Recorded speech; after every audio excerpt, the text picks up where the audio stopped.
ex-conseillère politique. Et ça fait bien notre affaire. Yasmine Abdel-Fadel. Là, vous connaissez tous le bras de fer qui oppose les villes avec leur société de transport, avec Québec. Ils demandent à Québec et au gouvernement du Québec d'éponger pas loin de 70-75% des déficits accumulés, notamment des déficits d'exploitation qui sont accumulés. Et de l'autre côté, il y a Québec qui dit il n'y en a pas question d'effacer ou d'assumer les déficits qui ont été choisis selon des directives politiques, une vision politique, et que nous, on arrive, puis avec l'argent des contribuables, on efface ça. Ils vont devoir faire des efforts, des choix d'exploitation. Et là arrive l'Institut économique de Montréal, qui nous apprend aujourd'hui que les sociétés de transport en commun, là on parle par exemple de la RTL, la STM, devraient revoir la rémunération de leurs chauffeurs d'autobus. Et ça contribuerait à faire diminuer le déficit d'exploitation de moitié. Assez intéressant, on en parle avec Renaud Brossard, directeur principal des communications à l'Institut économique de Montréal. Monsieur Brossard, bonjour. Bonjour. Combien touche un chauffeur d'autobus pour que ça puisse contribuer autant à diminuer le déficit? Je dois avouer, les données m'ont fait tomber en bas de ma chaise quand je les ai vues, mais c'est donc l'Institut de la statistique du Québec qui prend ces données-là à chaque année. En moyenne, un chauffeur d'autobus coûte 106 600 $ par année au Québec pour les grandes sociétés de transport en commun. Donc, on parle quand même d'une rémunération horaire moyenne de 51 $. Ce qui a vraiment pas de commune mesure, non seulement avec le reste du Québec, mais principalement aussi avec les autres travailleurs, les autres salariés qui sont dans les mêmes catégories d'emploi, qui gagnent plus autour de 35 et 75.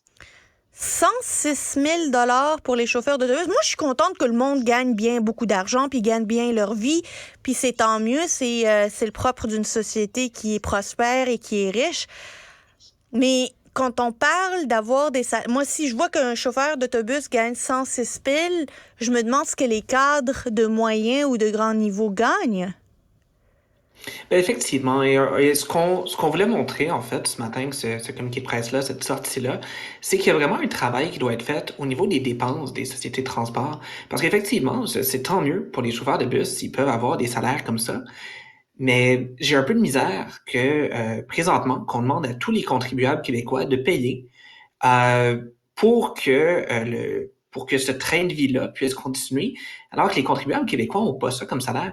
Encore une fois, si on compare les chauffeurs d'autobus des grandes sociétés de transport en commun avec ceux qui font des emplois équivalents, que ce soit dans le secteur privé ou même pour l'administration publique provinciale, on voit que les chauffeurs de bus ont une prime de 43% sur les autres. Écoutez, si c'était 5 ou 10%, ça peut justifier par une meilleure convention collective une fois de temps en temps.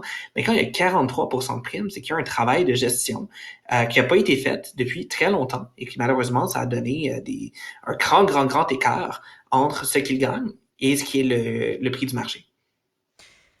Vous imaginez bien que les sociétés de transport ne diminueront pas le salaire de leurs chauffeurs d'autobus. Là, on a rarement vu des employeurs couper dans le salaire, à plus forte raison lorsque ce sont des syndiqués. Quoi faire à partir de maintenant? Est-ce qu'ils devraient changer l'échelle salariale des prochains chauffeurs qui, eux, vont rentrer? C'est certainement une option à explorer. Puis je dois vous avouer effectivement qu'on a fait cette sortie-là ce matin. Je me disais pas que la STM allait dire demain matin, tous les chauffeurs ont 43% de coupe dans les salaires. On sait personnellement que ça se fera pas, que c'est pas quelque chose qui est faisable. Par contre, ce que ça veut dire, c'est que dans les prochaines négociations de convention collective, peut-être qu'ils pourraient aller un petit peu plus avec la ligne dure. Parce que justement, encore une fois, il y a 43% de plus qui gagnent que s'ils faisaient un emploi équivalent pour un autre employeur. Même chose pour la STL, même chose pour la RTL, le RTC. Mine de rien, c'est des dépenses très importantes. Et encore une fois, ici, on parle que des chauffeurs d'autobus. Je veux dire, comme vous le mentionnez, au niveau de l'administration, au niveau des employés d'entretien, il y a vraiment beaucoup d'endroits où il y a un travail de gestion qui doit être fait pour remettre les coûts à des niveaux plus raisonnables au lieu de toujours demander aux contribuables d'en payer un peu plus, dans le fond. Qu'est-ce que vous répondez aux arguments des syndicats ou des sociétés de transport elles-mêmes qui disent et qui diraient évidemment, on est dans un contexte de pénurie de main-d'œuvre où il faut avoir des salaires alléchants pour pouvoir aller chercher ceux et celles qui vont opérer ce système de transport? À quel point je dirais que Ben, je vous dirais là-dessus que si ça prend 43% de primes sur ceux qui font des emplois équivalents, donc on n'est pas, on parle de gens dans la même catégorie d'emploi, on parle de camionneurs, on parle de conducteurs de taxi, de d'autres emplois dans le domaine des transports, la même catégorie d'emploi de l'ISQ. Si ça prend 43% de primes pour les attirer à travailler pour les sociétés de transport en commun, peut-être que le problème, c'est pas le salaire. Peut-être qu'il y a d'autres choses qui peuvent être faites, que ce soit au niveau des conditions de travail, que ce soit au niveau des horaires. Je sais, il y a beaucoup de choses qui peuvent être faites à ce niveau-là. Dans ces ordres d'industrie-là, ils ont eux aussi de la difficulté à recruter, mais ils n'en ont pas plus qu'à la STM, à la STL ou à RTL. Pourtant, ils sont en mesure d'offrir des rémunérations qui sont à des niveaux plus raisonnables, plus comparables avec ce qui se fait ailleurs. Au-delà de la question de la main-d'œuvre et de son coût des chauffeurs d'autobus, comment pouvez-vous expliquer l'explosion dans les coûts de gestion des sociétés de transport qui, aujourd'hui, on veut refiler la facture à Québec? Comment on peut, de manière, disons, économique, justifier cette explosion des coûts qu'on essaie de nous refiler? Ben, il y a quelques aspects. Le premier, c'est sûr que pour les sociétés de transport en commun, quand ils parlent d'un déficit, c'est que leurs revenus ne permettent pas de couvrir leurs dépenses. Puis il faut le reconnaître, je veux dire, la STM a moins d'achalandage que ce qu'elle avait avant la pandémie. Même chose pour la STL, même chose pour toutes les sociétés. Et ça a un impact au niveau de leur financement. Comme le tiers de leur budget à peu près vient des passes d'autobus et des billets qu'on achète. Fait qu'il y a ce volet-là. Mais l'autre volet qui est au niveau des dépenses. Puis on sait, bon, ici on parle des chauffeurs d'autobus spécifiquement, mais en général, dans l'administration municipale au Québec, les employés gagnent 40% plus que s'ils faisaient des emplois équivalents dans le secteur privé. Donc, il y a quand même cette question aussi au niveau des dépenses où il pourrait y avoir une meilleure gestion. Puis vraiment, quand les villes nous disent qu'ils n'ont pas le choix, qu'il faut soit qu'ils obtiennent un gros chèque de Québec ou qu'ils vont devoir couper le service de métro après 23 heures ou le couper avant 9 heures la fin de semaine ou couper dans la fréquence de passage des bus, à un moment donné, faudrait peut-être que les villes regardent d'autres solutions que simplement couper dans les services ou aller prendre un gros chèque à Québec. Genre, ne pas investir 90 millions de dollars sur la montagne pour empêcher les automobilistes de traverser le Mont-Royal ou, ne pas aller à des hôtels et des restaurants pour dîner lorsqu'on est à l'Office de la consultation citoyenne de Montréal. Moi, j'en ai des idées pour la ville de Montréal où couper, mais je me demande si on veut réellement gérer de manière serrée. J'ai pas cette impression-là. J'ai pas l'impression qu'il y a une volonté non plus, mais à un moment donné, comme toutes les administrations, ils se ramassent à avoir un budget, puis à devoir équilibrer leur budget.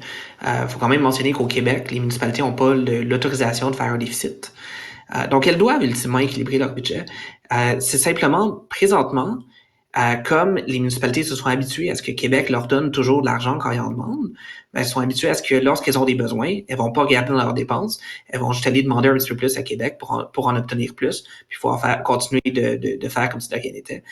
De moindrement que le gouvernement provincial continue de se tenir debout, puis je pense qu'il faut le mentionner, au niveau des sociétés de transport en commun, jusqu'à date, ils se sont tenus debout. S'ils continuent de se tenir debout, à un moment donné, ce genre de travail-là va devoir être fait au niveau des villes et ça va faire énormément de bien pour les contribuables municipaux de voir justement ces efforts-là faits pour remettre les dépenses à des niveaux plus raisonnables.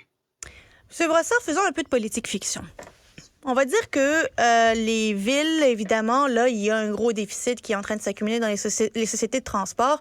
Est-ce qu'on pourrait imaginer Québec qui dise, vous savez quoi, je vais l'éponger, ce déficit, aujourd'hui, actuellement, mais à partir de maintenant, vous en faites plus de déficit d'exploitation.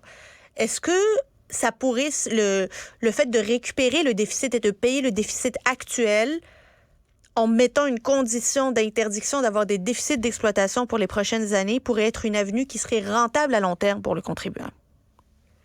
Ça pourrait l'être. Essentiellement, ce qu'il faut que Québec fasse, c'est d'arrêter de toujours dire oui aux demandes des municipalités à ce niveau-là et de toujours pelleter plus d'argent. Parce qu'à chaque fois que Québec pèle plus d'argent, les municipalités n'ont pas besoin de se poser de questions difficiles, de faire des choix difficiles, puis ils continuent d'aller comme de l'avant comme si de rien n'était. C'est pas pour rien qu'on dit que bon, les chauffeurs d'autobus ont cette prime de 43%, que les employés municipaux en moyenne ont cette prime de 40% sur ceux qui font des emplois équivalents. C'est simplement le résultat de plusieurs années de laxisme. Donc, ultimement, que ce soit cette année qu'il finance et qu'à partir de l'an prochain, il n'y a plus rien, ou qu'il donne un certain cadre, mais qui est beaucoup plus restrictif pour les années à venir, c'est certainement deux avenues intéressantes. Tout ce qu'il faut, en fait, c'est qu'il y ait une certaine restriction et une certaine incitation pour les villes à finalement contrôler les dépenses, puis à trouver un meilleur équilibre, dans le fond, dans leur façon de gérer les choses. Et on rappelle que ici, particulièrement à Montréal, on a repolitisé la STM en mettant à sa tête un élu, parce que rappelons-nous que Philippe Schnob, qui avait précédé le président actuel, c'était un non-élu, donc un gestionnaire d'une société de transport qui avait des comptes à rendre. Or là, c'est un élu qui préside, mais un élu qui, lui, ne répond pas à ces questions-là. Et quand c'est au bout de l'année, on se tourne vers Québec, envoyez-nous un chèque. Renaud Brossard, directeur principal des communications à l'Institut économique de Montréal, merci beaucoup. Merci, bonne journée. Au revoir. Ne ratez plus rien. Tout ce que vous venez d'entendre est disponible sur l'application Cube ou le site cuberadio.ca.